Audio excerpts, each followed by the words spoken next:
బుద్ధుడు నడయాడిన పుణ్యభూమి.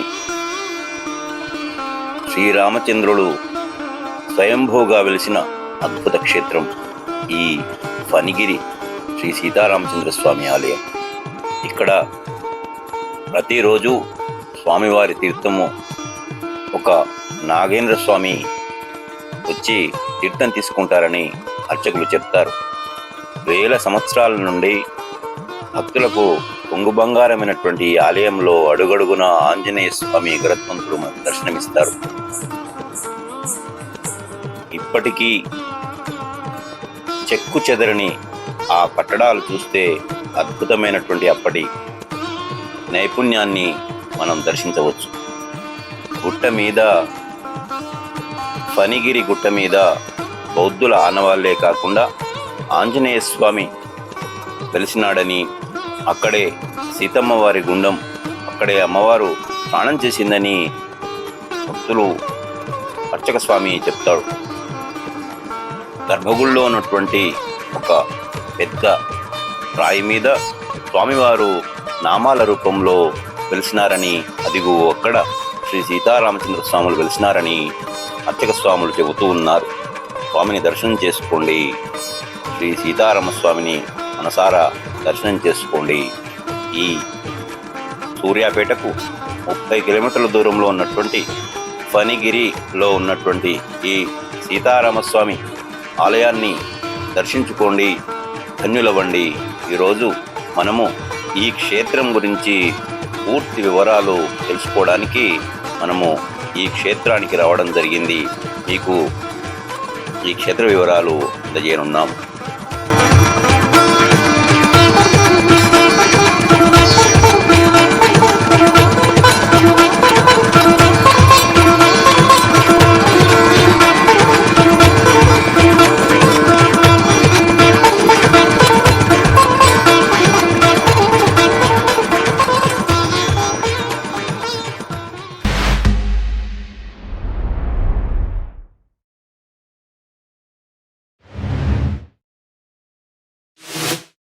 ఈరోజు సూర్యాపేట జిల్లా ఫణిగిరిలో ఉన్నటువంటి శ్రీ సీతారామస్వామి వారి వేల సంవత్సరాల ఆలయానికి మనం చేరుకోవడం జరిగింది. ఫణిగిరి అంటే పాము రూపంలో ఉన్నటువంటి గుట్ట. ఈ ఫణిగిరికి ఎన్నో అద్భుతమైనటువంటి చరిత్ర విశేషాలు ఉన్నాయి. ఇక్కడ బౌద్ధ ఆరామాలు, బౌద్ధ స్తూపాలు ఉన్నట్టుగా మనకు తెలుస్తోంది. అంతేకాకుండా ఈ గుట్టంతా కూడా ఆంజనేయ స్వామి, గరుత్మంతులు ఇద్దరూ కూడా క్షేత్రపాలకులుగా ఉండి ఇంత పెద్ద గుట్ట మీద అద్భుతంగా ఆనాటి కాలంలోనే ఎంతో అద్భుతంగా ఆంజనేయ స్వామిని మరియు గరుత్మంతులను చాలా దిక్కుల చెక్కారు. అంటే చుట్టూరు ఈ క్షేత్రానికి కాపలాగా ఉన్నారు వారు.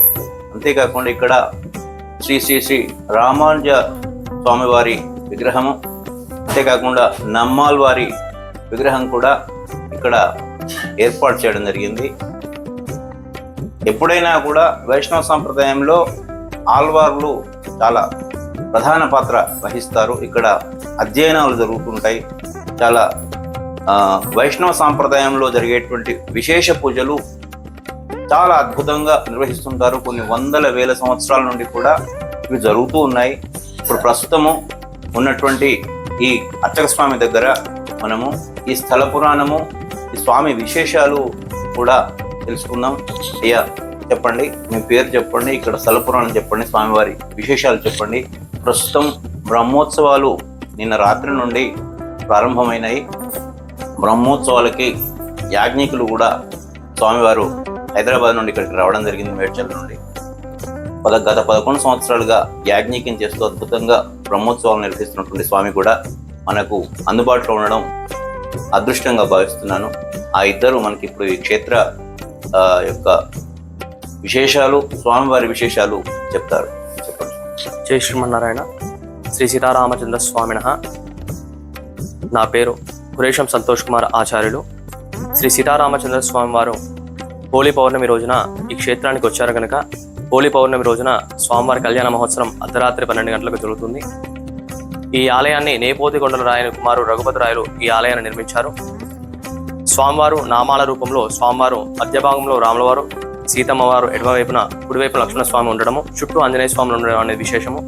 ప్రతినిత్యం కూడా ఆరాధన అయిపోయిన తర్వాత, కవటబంధన తర్వాత లోపల ఉన్నటువంటి స్వామివారికి తీర్థ జలము ఏదైతే ఉంటుందో అది తీసుకోవడానికి క్షేత్రాక్షగా ఉన్నటువంటి ఫణి పాము రావడం అనేది, ఆ స్వామివారి యొక్క తీర్థాన్ని స్వీకరించడం అనేది విశేషంగా ఇప్పటికీ జరుగుతున్నటువంటిది. అలాగే స్వామివారి యొక్క ఆంజనేయ స్వామి దగ్గర సీతమ్మవారి గుండం ఉంటుంది. అక్కడ రాయిని స్పృశించినట్లయితే నలుగు రావడము, అమ్మవారి పాదుక ఉండడము. ఇక్కడ ప్రారంభంలోనే మనకు రథం దగ్గర నాగదేవత అమ్మవారు దర్శనమిస్తుంటారు. తర్వాత మనకు గరుత్మంతుడు ఆంజనేయ స్వామి సైతంగా ఉంటారు, విభీషణుడు కూడా ఉండడము. స్వామివారి యొక్క క్షేత్రంలో ఆంజనేయ స్వామి ప్రతి ఒక్క దిక్కునో 8 దిక్కులుగా ఆంజనేయ స్వామి ఉండడము. ప్రతినిత్యము స్వామివారికి ఆరాధన జరుగుతుంటవి. 14వ తారీఖు రోజున మనకి ఈరోజు రాత్రి 12 గంటలకి స్వామివారి యొక్క కళ్యాణ మహోత్సవము, 16 రథోత్సవము, 18 మహాపూర్ణావతి చక్రస్నానం ఉంటుంది. 20వ తారీఖు రోజున స్వామివారి పన్ను తిరుగుట కార్యక్రమం మహోత్సవం అంగరంగ వైభవంగా చేస్తుంటారు. ఈ యొక్క బ్రహ్మోత్సవాలని నిర్వహించేవారు గుడిపూడి మాధవాచార్య అన్నయ్య గారు చాలా అద్భుతంగా నిర్వహిస్తుంటారు. వారు ప్రతి సంవత్సరం కూడా అంటే ప్రారంభం నుండి 11 సంవత్సరాలు చేస్తున్నారు. వారు చేసేటువంటి ఆరాధనలని అద్భుతంగా చేయడం వలన భక్తులు అధికంగా వస్తున్నారు. వారి చేత ఈ యొక్క ప్రతి సంవత్సరం కూడా యాజ్ఞికం చేయించుకోవడం వలన ఇక్కడికి వచ్చిన వాళ్ళు గరుడ ముద్ద ఎవరైతే తీసుకుంటారో వారికి సంతానము, విద్యా, ఉద్యోగము, అలాగే స్వామివారి ఆశీర్వచనం చేత అన్ని అద్భుతమైనటువంటి మహిమలతో ఉన్నటువంటి స్వామివారు కనుక అందరూ ఈ యొక్క కార్యక్రమాన్ని పాల్గొని స్వామివారి యొక్క తీర్థప్రసాదం ఎవరైతే స్వీకరిస్తారో వారికి చాలా మంచి శుభప్రదాయం జరుగుతుందని జై శ్రీమన్నారాయణ. ఎన్ని రోజుల పాటు ఈ బ్రహ్మోత్సవాలు? 12 రోజుల పాటు బ్రహ్మోత్సవాలు. ఫాల్గుణ మాస శుక్లపక్ష చతుర్దశి రోజున అంకురారోపణ జరిగి, అంటే మొదటి పూజ జరిగి అప్పటి నుండి 12 రోజుల పాటు బ్రహ్మోత్సవాలు కొన్ని వందల సంవత్సరాల నుంచి కూడా జరుగుతున్నాయి. అయితే ఇక్కడ విశేషంగా హోలికా పూర్ణిమ రోజున, అంటే ఫల్గుణ మాస శుక్లపక్ష పౌర్ణిమ రోజున స్వామివారి కళ్యాణం జరుగుతుంది. ఇక్కడ ఫణి గిరి అంటే పాము రూపం ఉన్నటువంటి గుట్ట అన్న పేరే కాకుండా స్వామివారికి నిత్య ఆరాధన చేసిన తర్వాత తీర్థం తీసి పెడితే ఒక నాగస్వరూపం నాగుపాము వచ్చి స్వామివారి తీర్థం కూడా తీసుకుని వెళ్తుందని స్వాములు చెప్తున్నారు. ఈరోజు చాలా ఎంతో అదృష్టవంతులం, పూర్వజన్మ సుకృతం వల్లనే మనం ఈ క్షేత్రానికి చేరుకోవడం జరిగింది. మీ అందరికీ కూడా ఈ క్షేత్రం వివరాలు తెలపాలన్న ఉద్దేశంతో మేము ఇక్కడికి రావడం జరిగింది. హోలికా పూర్ణిమ రోజున కళ్యాణం చేయడంలో అంటే అంతరార్థమైన మీకు ఏమన్నా ఐడియా ఉంది? ఎందుకంటే ఎక్కడైనా కూడా శ్రీరామనవమికి స్వామివారు కళ్యాణం చేస్తుంటారు. బ్రహ్మోత్సవాల సందర్భంగా చేస్తారా లేదా ఇంకేమైనా విశేషం ఏమైనా ఉందా? హోలీ పౌర్ణమి రోజునే స్వామివారి ఇక్కడికి వచ్చారు కనుక హోలీ పౌర్ణమి రోజు చేస్తున్నారని అంటున్నారు. పెద్దవాళ్ళు ఏమంటున్నారంటే ఇది కాకుండా హోలీ పౌర్ణమి కాకుండా శ్రీరామనవమికి రెండు సార్లు చేశారు. చేసినప్పటికీ ఎక్కడైతే కళ్యాణం జరిగిందో ఆ స్థలాన్ని మొత్తం వడగళ్ళ వాన రావడము అలా 2 మార్లు జరిగింది. అప్పటి నుండి ప్రతి సంవత్సరం కూడా హోలీ పౌర్ణమి తప్పించి ఇంకా ఏ రోజున ఇక్కడ కళ్యాణ మహోత్సవం చేయండి. ఈ క్షేత్రంలో హోలికా పౌర్ణమి రోజులోనే స్వామివారు వెలిసారన్న ఉద్దేశంతో అనాది నుండి కూడా హోలికా పౌర్ణమి రోజు రాత్రి స్వామివారి శ్రీ సీతారామచంద్ర స్వామి వాళ్ళ కళ్యాణము జరపడము జరుగుతుందని చెప్పేసి మన అర్చక స్వామి తెలుపుతున్నారు. ఇక్కడ మరి యాజ్ఞిక స్వామి కూడా ఉన్నారు. గత 11 సంవత్సరాలుగా విశేషంగా వచ్చి బ్రహ్మోత్సవాలను అద్భుతంగా నిర్వహిస్తున్నటువంటి వారి అనుభవాలు, వారికి తెలిసినటువంటి క్షేత్ర మహిమలు కూడా తెలుసుకుందాం. చెప్పండి స్వామి. జై శ్రీరామ్. భక్త మహాశులందరికీ కూడా ప్రణామాలు చేస్తూ శ్రీ హనుమత్ లక్ష్మణ సీతా సమేత రామచంద్ర స్వామి వారి యొక్క పరిపూర్ణమైనటువంటి అనుగ్రహం మీ అందరికీ కూడా కలగాలి అని చెప్పినని ఈ యొక్క హోలికా పూర్ణిమ రోజున జరిగేటువంటి ఈ ప్రప్రథమ కళ్యాణం అని చెప్పొచ్చు. దేశవ్యాప్తంగా అందరూ కూడా శ్రీరామనవమి రోజునే రామ కళ్యాణం చేసుకోవడం అనేది మనం ఆనవాయితీగా వస్తుంది. ఇక్కడ స్వామి ఈ హోలీ పూర్ణిమ రోజున ఆవిర్భావం జరిగింది కాబట్టి ఈ ఆవిర్భావ దినోత్సవం సందర్భంగా ఈ హోలీ పూర్ణిమ రోజునే అర్ధరాత్రి 12 గంటలకి స్వామివారికి తలంబరాలు జరుగుతాయి. ఎక్కడో చాలా దూరం నుంచి, సుదూర ప్రాంతాల నుంచి, ఇక్కడ నుంచి వెళ్ళి హైదరాబాద్లో అక్కడ సెటిల్ వాళ్ళందరూ కూడా చాలా మంది కళ్యాణ కార్యక్రమంలో పాల్గొంటారు. అట్లాగే ప్రతి సంవత్సరము కూడా మేము స్వామి సేవ చేసుకోవడం కోసమే వస్తూ ఉన్నాం. ఎందుకంటే మాకు ఎన్నో పనులు ఉన్నా కూడా, ఎన్నో బయట ఉన్నటువంటి వ్యవహారాలన్నింటినీ కూడా మానుకొని ప్రత్యేకంగా ఈ స్వామి యొక్క అనుగ్రహం పొందటం కోసం మేము ఈ యొక్క ఆగ్నేయ కార్యక్రమాన్ని విడిచిపెట్టకుండా ఆ స్వామి యొక్క అనుగ్రహం మేము పొందటమే కాకుండా అందరికీ పంచిపెట్టాలనే ఉద్దేశంతో ఈ 6 రోజులు కూడా అన్ని పనులు మానుకుని ఇక్కడ స్వామి యొక్క కళ్యాణ కార్యక్రమంలో పాల్గొంటూ ఉన్నాం. అనాదిగా ఇక్కడ చేసేటువంటి ఏదైతే ఈ యొక్క హోలీ పూర్ణిమ రోజున చేసే కళ్యాణం రోజున మీరు ఆ రాత్రిపూట చూస్తే అందరూ గుట్ట మీద కూర్చుంటారు. బయట ఉన్నటువంటి దేవాలయం బయట ఉన్న మండపం మీద స్వామివారిని తూర్పుముఖంగా వేయించేసి విశేషంగా ఆ సీతారామ కళ్యాణం, అట్లాగే గుట్ట మీద ఆ పైన ఉండేటువంటి ఊర్ధముఖంగా ఉండేటువంటి ఆంజనేయ స్వామి దగ్గర, సీతమ్మ గుండు దగ్గర ముందుగా కళ్యాణానికి ముందర పైకి తీసుకువెళ్ళి అక్కడ ఎదుర్కోలోత్సవం చేసుకొని ఆ ఎదుర్కోలోత్సవం తర్వాత కిందకి వచ్చి ఆ సీతారాములు ఇద్దరు కూడా హోలీ ఆడి భక్తులందరినీ కూడా ఆనంద పరవశుల్ని చేసి తదుపరి కళ్యాణ పీటల మీద కూర్చోవడం ఇక్కడ క్షేత్ర మహత్యం విశేషం. అట్లాగే ఈ యొక్క పాల్గొన శుద్ధ ఏకాదశి రోజున ఈ గ్రామంలో ఉండేటువంటి ఉత్సవమూర్తులని వైభవపేతంగా ఇక్కడ గుట్ట మీదకి తీసుకొచ్చి ఇక్కడ నుంచి ఆ ఏకాదశి మొదలు 3 రోజులు కూడా అధ్యయనోత్సవాలు జరుగుతాయి. ఈ అధ్యయనోత్సవాలు ఏకాదశి, ద్వాదశి, త్రయోదశి జరిగి చతుర్దశి రోజున అంకురారోపణ కార్యక్రమంతో ఈ యొక్క కళ్యాణ కార్యక్రమాన్ని ప్రారంభం చేసుకుని ఈ హోలీ పూర్ణిమ రోజున కళ్యాణం, తదుపరి విధియ రోజునేమో స్వామివారి యొక్క రథోత్సవం. మనకి వైదిక శాస్త్రంలో రథస్థం కేశవం దృష్ట్యా పునర్జన్మన విద్యతే అని చెప్పిన శాస్త్రం. అంటే రథంలో ఉండేటువంటి కేశవుని చూడటం మూలంగా పునర్జన్మ ఉండదు అని చెప్పినని. ఇక్కడ క్షేత్ర విశేషంలో ఏంటంటే పసిపిల్లాడి దగ్గర నుంచి ప్రతి ఒక్కరూ కూడా రథం ఎక్కి ఆ రథంలో ఉండేటువంటి సీతారాములను దర్శనం చేసుకుంటారు. చాలా మంది రథం లాగుతుంటే కింద నుంచే దర్శనం చేసుకుంటాం. కానీ ప్రతి ఒక్కరూ కూడా మెట్లు ఏర్పాటు చేయడం జరుగుతుంది. అక్కడ ఆ మెట్లు ఎక్కి ఆ రథంలో ఉండేటువంటి స్వామివారిని దర్శనం చేసుకుని వారి యొక్క మనస్సులో ఏదైతే అనుకున్నారో ఆ అనుకున్నటువంటి కానుకలు అవన్నీ కూడా ఆ రథంలోనే చదువుతూ జరుగుతుంది. ఇక్కడ క్షేత్ర ప్రాధాన్యత. అట్లా ప్రతి సంవత్సరంలో వచ్చేటువంటి హోలిక పూర్ణిమ రోజున జరిగేటువంటి కళ్యాణ కార్యక్రమంలో అందరూ కూడా పాల్గొని ఆ స్వామి సీతారాముల యొక్క అనుగ్రహాన్ని ప్రతి ఒక్కరూ కూడా పాత్రలు అవుతూ ఉన్నారు. ఈ విధంగా మనం పురాతనమైనటువంటి క్షేత్రం మనకి ఈ తెలంగాణ ప్రాంతంలో మనకి బౌద్ధారామం ఈ యొక్క శిరస్సు మీద, పనిగిరి యొక్క శిరస్సు మీద బౌద్ధారామం ఏర్పడి ఉన్నది. బౌద్ధులు ఇక్కడ తపస్సు చేసుకున్నారు అని చెప్పి చాలా మంది బౌద్ధ స్తూపాలు పైన కూడా ఉన్నాయి. చాలా విశేషమైనటువంటి క్షేత్రం కాబట్టి ఈ యొక్క క్షేత్రాన్ని అందరూ కూడా ఆదరించాలి. తెలియని వారందరూ కూడా వచ్చి ఈ రాముల వారిని దర్శనం చేసుకుని ఈ రాముల యొక్క అనుగ్రహం వలన ధర్మ ప్రవృత్తిని ప్రతి ఒక్కరు కూడా నేర్చుకోవాలి. ఆ ధర్మం అనేటువంటి దానికి ప్రతిరూపమే రాముడు. రామో విగ్రహవాన్ ధర్మ అని చెప్పిన శాస్త్రం. అటువంటి ధర్మస్వరూపుడైనటువంటి ఆ రామచంద్ర స్వామి యొక్క అనుగ్రహం మీ అందరికీ కూడా కలగాలి అని చెప్పని ఈ భక్తి ఛానల్ ద్వారా మీ అందరి ముందుకి కూడా రావడం జరుగుతుంది. అందరూ కూడా ఎవరైతే ఈ యొక్క వీక్షణ చేసి ఉన్నారో ఈ వీడియోని అందరూ కూడా చాలా మందికి తెలియదు ఈ యొక్క క్షేత్ర మహత్యం. అందరూ కూడా వచ్చి ఈ రాముల వారిని దర్శనం చేసుకుని అందరూ కూడా స్వామి యొక్క అనుగ్రహానికి పాత్ర కావాలని కోరుతున్నాం. జై శ్రీరామ్. శ్రీరామ రామ రామేతి రమే రామే మనోరమే సహస్రనామ తత్తుల్యం రామనామ వరాననే.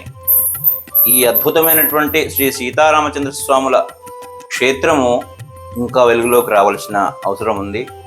తెలంగాణ రాష్ట్ర ప్రభుత్వం ఈ ఆలయాన్ని పట్టించుకుని మరొక భద్రాచలంలా, మరొక యాదగిరిగుట్టల ఈ గుట్టను కూడా తీర్చిదిద్దాలని మనసారా కోరుకుంటున్నాం. ఇక్కడ మరొక అద్భుతమైనటువంటి విశేషం ఉంది. ఈ బ్రహ్మోత్సవాల కాలంలో ఇక్కడ గరుడ ముద్దలు అని చెప్పేసి ఇస్తుంటారు. సంతానము ఆలస్యమయ్యే వారికి, వివాహం ఆలస్యమయ్యే వారికి ఆ గరుడ ముద్దలు తీసుకుని భక్తి శ్రద్ధలతో వాటిని కనుక సేవించినట్లయితే కొన్ని వందల మందికి, వేల మందికి సంతానం జరిగినట్లుగా, వివాహం జరిగినట్టుగా, సుసంతానం, విజ్ఞానవంతులైనటువంటి బలిష్టమైనటువంటి సంతానము వారికి లభించినట్టుగా ఎన్నో ఆధారాలు, ఎంతో మంది సాక్షులు చెప్తున్నారు. ప్రత్యక్ష సాక్షులు, వారు అనుభవించినటువంటి వారు. సంతానం కోసం కూడా ఇక్కడికి చాలా మంది వస్తారు. నిష్టగా స్వామివారికి పూజలు చేసుకొని ఈ బ్రహ్మోత్సవాలలో ఇచ్చేటువంటి ఈ గరుడ ముద్దలు సేవించి మీరు సంతానం పొందాలని, మీరు అనుకున్నటువంటి కోరికలన్నీ కూడా పొందాలని చెప్పేసి మనసారా కోరుకుంటున్నాము. ధీమహి భక్తి ఛానల్ నుండి అందరికీ ఆ రామచంద్ర స్వామి సీతారామచంద్ర స్వామి హనుమత్ సహిత శ్రీ సీతారామచంద్ర స్వామి ఆశీస్సులు ఉండాలని చెప్పేసి కోరుకుంటున్నాం. ఇక్కడ మరొక విశేషం, విభీషణుని విగ్రహం కూడా ఉందని చెప్పేసి స్వామివారు చెప్తున్నారు. అష్టదిక్కులు అంటే 8 దిక్కులు కూడా ఆంజనేయ స్వామి కాపలా ఉంటున్నాడు. ఈ 8 దిక్కులే కాకుండా పైన కూడా అంటే మొత్తం 10 దిక్కులు, యాక్చువల్ నిజం చెప్పాలంటే పైన, కింద, తూర్పు, పడమర, ఉత్తరం, దక్షిణం, మనకు ఆగ్నేయం, నైరుతి, వాయువ్యం, ఈశాన్యమే కాకుండా ఊర్ధ్వం అధః 10 దిక్కులు మనకు ఉంటాయి. పైన కూడా స్వామివారు ఆంజనేయ స్వామి ఉన్నారు. మనకు తెలియదు కనుక కింద కూడా ఉండొచ్చు. మనకు తెలియదు కనుక 10 దిక్కులు ఖచ్చితంగా స్వామివారిని ఎప్పుడూ కాపాడుతూ ఉంటారు. క్షేత్రపాలకులుగా నిలిచి దశ దిక్కుల నుండి 10 దిక్కుల నుండి కూడా స్వామివారికి ఎప్పుడు కూడా కాపలా ఉండేటువంటి స్థానం. అంటే మీకు ఒక విషయం అర్థం చేయించడం కోసం నేను ప్రయత్నం చేస్తున్నాను. రాముల వారు సీతమ్మ వారు ఎక్కడైతే ఉంటారో హనుమంతుడు అక్కడ ఉంటాడో అది అందరికీ తెలిసిన విషయం. ఈ క్షేత్రంలో అన్ని వైపులా ఉన్నారంటే ఇప్పుడు ఇక్కడికి వచ్చినంటేనే మీరు ఆంజనేయం దగ్గరకు వచ్చినట్టే మొట్టమొదటి స్థానం. అంటే మానసిక ఆందోళనలు ఉన్నటువంటి, మానసిక రుగ్మతలు ఉన్నటువంటి వారికి కూడా ఆంజనేయ స్వామి అభయహస్తం అందుతుంది. ఈ సీతారామచంద్ర స్వామిని సేవించుకున్నట్లయితే సీతారామచంద్ర స్వాముల కరుణనే కాకుండా ఆంజనేయ స్వామి యొక్క దీవెనలు కూడా మీకు అంది మనోబలం, యశోబలం కూడా అందుతుందని చెప్పేసి ఇక్కడ చరిత్ర చెప్తోంది, స్థానికులు చెప్తున్నారు, అర్చక స్వాములు కూడా చెప్తున్నారు. అందరికీ పరమేశ్వరుని ఆ సీతారామచంద్ర స్వామి ఆశీస్సులు. మీ దక్షిణామ. జై శ్రీరామ్. సూర్యాపేట జిల్లా పన్గిరి గ్రామంలో ఉన్నటువంటి శ్రీ సీతారామ స్వామి ఆలయం దగ్గరికి రావడం జరిగింది. ఇక్కడ ఈ గుట్ట మీద ఈ పరిసర ప్రాంతాల్లో ఎన్నో బౌద్ధ ఆరామాలు ఉన్నట్టుగా చరిత్ర చెప్తోంది. ఇక్కడ తవ్వకాల్లో శిథిలమైనటువంటి బౌద్ధుల ఆనవాళ్ళు మనకు కనపడుతున్నాయి. అవన్నీ కూడా సేకరించి ఇక్కడ ఒక మ్యూజియం లాగా ఏర్పాటు చేయడం జరిగింది. దీని మీద ఇక్కడి చరిత్ర మీద, ఇక్కడ బౌద్ధ ఆనవాళ్ళ మీద రీసెర్చ్ చేసి కొంత సమాచారాన్ని సేకరించి ఒక పుస్తకం కూడా రాసి హైదరాబాద్లో కూడా ఎగ్జిబిషన్ చేసినటువంటి సార్ దగ్గర మనము ఈ స్థల పురాణము అంటే ఇక్కడ బౌద్ధారామాల గురించి, బౌద్ధుల ఆనవాళ్ళ గురించి తెలుసుకుందాం. చెప్పండి సార్. నమస్కారం సార్. నమస్తే. నా పేరు శ్రీరంశెట్టి ఆనంద్. నాది ప్రస్తుతం ఉండేది సూర్యాపేట, కానీ నేను పుట్టి పెరిగింది మాత్రం ఈ పనిగిరిలోనే. 7th వరకు ఇక్కడే చదువుకున్నాను. నాకు చిన్నతనం నుంచే ఈ పనిగిరి మీద అవగాహనతోటి నేను ఇప్పుడు పనిగిరిలో బ్రహ్మోత్సవాలు జరుగుతున్నాయి. సీతారామచంద్ర స్వామి ఆ బ్రహ్మోత్సవాల సందర్భంగా నేను ఇక్కడికి వచ్చాను. ఇక్కడ స్థల పురాణం ఏమిటంటే, ఇక్కడ రాముడు, బుద్ధుడు ఇలా ఒక కొండ మీద బుద్ధుడు, రాముడు కొలువై మొత్తం ఎంతోమంది భక్తులకు వాళ్ళు ఆదర్శంగా నిలిచి ఉన్నారు. ఇక్కడ నాకు ఈ స్థల పురాణం గురించి, ఈ పనిగిరి చరిత్ర గురించి, ఈ పనిగిరి తవ్వకాలలో బుద్ధుడి యొక్క 2000 years బ్యాక్ మొత్తం తవ్వకాలలో బయటపడ్డ శిల్పాలన్నీ ఇవన్నీ కూడా దాదాపు కండ్లు, ముక్కు, చెవులు కొంచెం డ్యామేజ్ అయినా కానీ నా చిత్రాల ద్వారా వాటిని పునర్జీవం పోసి ఒక పుస్తకాన్ని రచించడం జరిగింది. ఇది ప్రపంచవ్యాప్తంగా కూడా మంచి ఆదరణ లభిస్తుంది. మొన్న హైదరాబాద్లో ఎగ్జిబిషన్ కూడా నిర్వహించాను. కొంత చిత్రాలతోటి, ఈ పనిగిరి బుద్ధుడి చిత్రాలతోటి అక్కడ మంచి ఆదరణ లభించింది. మన పుస్తకం కూడా బ్రహ్మాండంగా అందరూ ఆదరిస్తున్నారు. రాముణ్ణి, బుద్ధుడిని కలిపి కూడా ఇలా చిత్రాన్ని వేయడం జరిగింది. బుద్ధుడు ఈ లోపల బుద్ధుని యొక్క చరిత్రకు సంబంధించిన అన్ని ఘట్టాలు, ప్రతి శిల్పం యొక్క దాని అవగాహన, ఆ శిల్పం యొక్క గొప్పతనం ఏమిటనేది కూడా వివరించి ఈ బుక్ వేయడం జరిగింది. ఇది ప్రజలందరూ కూడా అభిమానిస్తారు. మొన్న రీసెంట్గా కూడా మన గవర్నర్ గారికి ఈ బుక్ అందించడం జరిగింది. వారు మెప్పు పొందడం కూడా జరిగింది. కాబట్టి ఈ ప్రజలందరూ కూడా ఈ యొక్క పనిగిరి యొక్క స్థలపురాన్ని తిలకించి వచ్చి ఈ బుద్ధ మ్యూజియంని, పనిగిరి రామ టెంపుల్ని వచ్చి చూసి తిలకించి మీరు ఇంకా రాబోయే తరాలకు కూడా తెలియజేయాలని చెప్పి నేను కోరుకుంటున్నాను. థ్యాంక్ యూ, ధన్యవాదాలు. తెలియజేశారు. ఇక్కడ అడుగడుగున ఎన్నో విశేషాలు ఉన్నాయి. ఈ పనిగిరి గుట్ట దగ్గర ఈ ఫణిగిరి గ్రామంలో బ్రిటిషర్స్ కూడా ఇక్కడ హాస్పిటల్స్ కట్టించి కొన్ని వందలు కాదు వేల డెలివరీలు కూడా ఇక్కడ జరిగింది. ఎంతోమంది అప్పటి కాలంలో 100 సంవత్సరాలు దాదాపు 100 సంవత్సరాల కాలంలో ఎంతోమంది రోగులకు కూడా చుట్టుపక్కల 50-100 గ్రామాలకు కూడా ఇక్కడ వైద్యము అందించినటువంటి గొప్ప హాస్పిటల్స్ కూడా ఆ బ్రిటిషర్స్ కాలంలో నిర్మించడం జరిగింది. అప్పటి నుండి కూడా అంటే వందలు కాదు వేల సంవత్సరాల నుంచి కూడా అద్భుతమైనటువంటి చరిత్ర కలిగినటువంటి ఇదొక క్షేత్రం అనే చెప్పాలి, పవిత్ర భూమి అనే చెప్పాలి. బుద్ధుడు నడియాడిన స్థలము, శ్రీరామచంద్ర వాళ్ళు శ్రీ హనుమత్ సహిత సీతారామచంద్ర స్వాములు నడియాడినటువంటి అద్భుతమైనటువంటి ప్రదేశం. ఇక్కడ వీడియో చూసిన వారందరూ కూడా వీడియో చూడడంలో మీకు ఎంత అనుభూతి ఉందో అంతకు 1000 రెట్ల అనుభూతి ఈ క్షేత్రాన్ని దర్శిస్తే ఉంటుందని చెప్పేసి మనస్ఫూర్తిగా నేను చెప్తున్నాను.